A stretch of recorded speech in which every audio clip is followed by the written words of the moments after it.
या नवीन कार्डमुळे विद्यार्थ्यांची सर्व माहिती तुम्हाला एका क्लिकवर मिळणार आहे।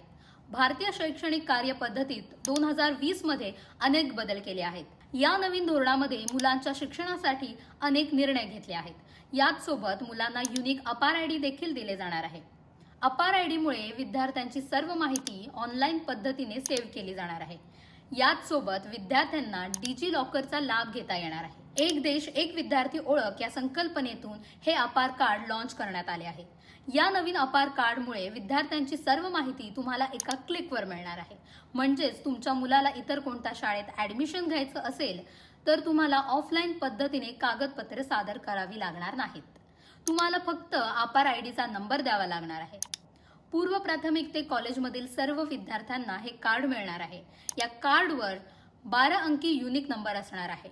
विद्यार्थ्यांची सर्व माहिती डिजी लॉकरमध्ये सेव्ह केली जाणार आहे। अपार आयडी शाळा किंवा महाविद्यालयामध्ये बनवले जाणार आहे।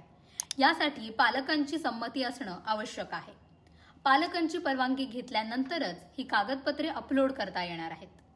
क्लाउडवर आधारित तुमच्या कागदपत्रांसाठी जागा उपलब्ध होणार आहे। यामध्ये सर्व सर्टिफिकेट आणि माहिती सेव्ह केली जाणार आहे।